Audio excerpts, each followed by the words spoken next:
Ya, pemirsa, untuk mengetahui bagaimana persiapan Komisi Penyiaran Indonesia dalam mensukseskan analog switch off yang akan dimulai pada tanggal 2 November 2022 saat ini, kita akan telah terhubung dengan Komisioner KPI Pusat, Bapak Harli Stefano Panelon. Selamat sore, Pak Harli. Halo, selamat sore. Ya, Assalamualaikum, selamat sore. Jelas Ya, suara Pak Harli. saya? Ya, bagaimana kabarnya, Pak? Baik, sehat. Iya, baik Pak Harli. Kita langsung ke pertanyaannya. Analog switch off akan berlangsung pada 2022 atau tahun depan. Persiapan apa saja yang telah dilakukan oleh KPI pada masa transisi analog ke digital ini, Pak? Seperti apa tanggapannya, Pak? Ya, persiapan yang dilakukan KPI tentu bersama-sama dengan pemerintah kita mendorong hadirnya regulasi yang memungkinkan siaran digital ini dapat berlangsung dengan baik dan sebagaimana yang dijanjikan oleh pemerintah, siaran digital ini bisa benar-benar bermanfaat kepada masyarakat. Janji pemerintah bahwa siaran digital itu masyarakat akan mendapatkan siaran yang bersih, canggih, dan jernih, itu tentu harus didasari oleh sebuah regulasi. Lalu kemudian yang kedua yang KPI juga lakukan adalah melakukan sosialisasi secara masif bergandengan tangan dengan semua stakeholder untuk melakukan sosialisasi. Dan yang ketiga yang KPI juga sedang siapkan adalah mekanisme bagaimana pengawasan penyiaran di era televisi digital. Kira-kira itulah yang sedang kami siapkan sekarang. Iya, baik. Pak Harli, peralihan analog ke digital ini akan dilakukan serentak di seluruh Indonesia. Tidak hanya kota-kota besar saja, namun juga akan merata hingga ke pelosok-pelosok Indonesia. Tentunya ini bukan hanya menjadi tanggung jawab dari KPI pusat saja. Nah, lantas seperti apa tanggapannya Pak Harli? Ya, berbicara siaran digital ini kan sebenarnya Indonesia sudah terlambat. Target dari lembaga yang mengatur tentang telekomunikasi internasional, yaitu ITU, harusnya tahun 2015 seluruh dunia sudah penyiaran digital. Indonesia termasuk yang terlambat, dan saat ini di Asia Tenggara, Indonesia dan Timor Leste begitu yang belum siaran digital. Lalu yang kedua, sebenarnya seperti disampaikan tadi, siaran digital ini akan meliputi seluruh wilayah Indonesia, bukan hanya di kota-kota besar begitu. Dan karena itu, menurut saya untuk mensukseskan itu harus mendorong partisipasi masyarakat. Selain itu, pada kesempatan ini juga saya mau menyampaikan bahwa pada peringatan Hari Penyiaran Nasional, tanggal 1 April mendatang, yang kami rencanakan akan dilaksanakan di Solo, KPI akan bersama dengan seluruh stakeholder, dan kami berharap nanti pada saat itu pun Presiden hadir, dan kami berharap Presiden akan melonsing countdown atau hitung mundur menuju kepada ASO atau analog switch off di November tahun 2022. Jadi agar kemudian isu digital ini semakin menggema, kami akan kemudian melakukan kick off atau countdown atau mulai start proses untuk bisa menyebar ke seluruh Indonesia. Proses ini kita awali di Hari Penyiaran Nasional tanggal 1 April mendatang, Mas.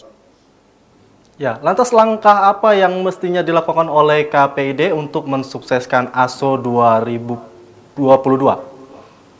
Ya, kalau KPID, kami dari KPI telah melakukan konsolidasi juga dengan teman-teman di KPID.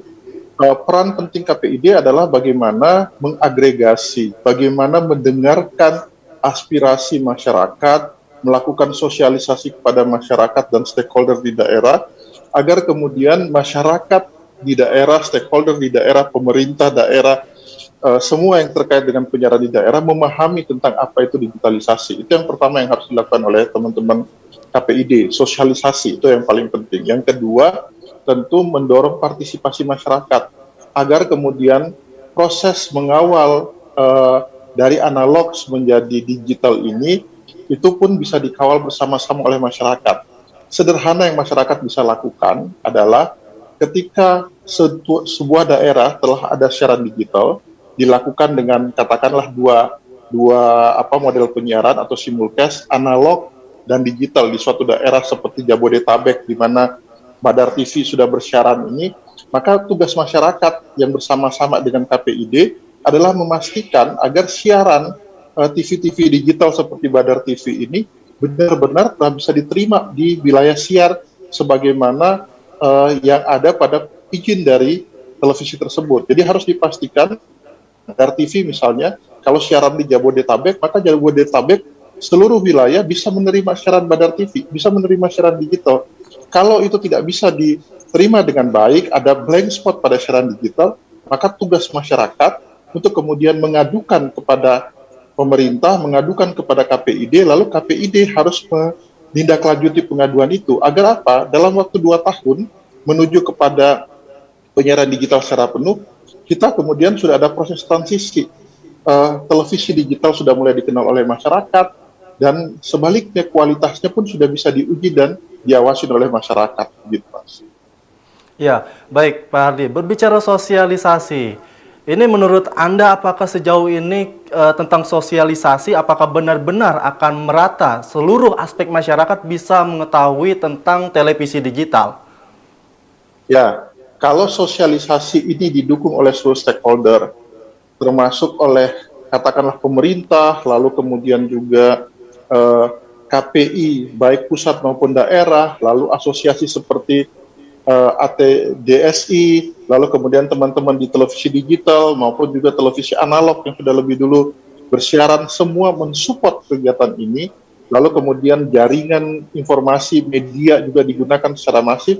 Saya kira penyebarluasan informasi untuk membangun public awareness, kepedulian publik tentang apa itu siaran digital, ini bisa kita lakukan dengan maksimal. Sekali lagi kata kuncinya adalah kolaborasi dan sinergi seluruh stakeholder penyiaran. Ya, baik Pak. Untuk mensukseskan ASO 2022 ini tentunya harus ada dukungan dari pemerintah pusat. Sejauh ini bagaimana dukungan pemerintah? Ya, kalau berbicara pemerintah bukan dukungan, ini kewajiban bagi pemerintah pusat. Karena perintah undang-undang 11 tahun 2020 yang kemudian menargetkan ASO ini harus dilaksanakan 2 tahun lagi atau tahun 2022, ini menjadi tanggung jawab pemerintah. Jadi kalau berbicara pemerintah, tugasnya bukan mensupport atau mendukung, tapi harus menjadi garda terdepan dalam pelaksanaan ASO ini. Dan sejauh ini saya melihat pemerintah sudah ada upaya, ada perencanaan menuju ke sana.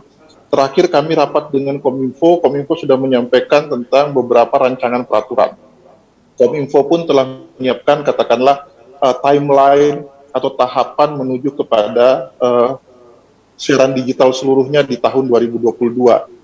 Lalu Kominfo pun setahu saya juga sudah mulai menyiapkan skema agar dimungkinkan set-top box atau STB itu yang untuk menerima siaran digital ini bisa ada tersedia dari penyelenggara siaran multiplexing agar kemudian STB ini atau konverter ini bisa dibagi kepada masyarakat yang tidak mampu secara gratis. Ini beberapa perencanaan pemerintah. Nah, ini tugas pemerintah, tugas publik sekali lagi adalah memastikan apa yang telah direncanakan pemerintah dengan baik ini, yang tujuannya baik ini, ketika diimplementasikan di lapangan, ketika dilaksanakan di lapangan, tugas publik, tugas media untuk mengawal memastikan bahwa apa yang direncanakan di atas kertas itu benar-benar bisa terlaksana dengan baik dalam proses transisi dari analog menjadi digital ini.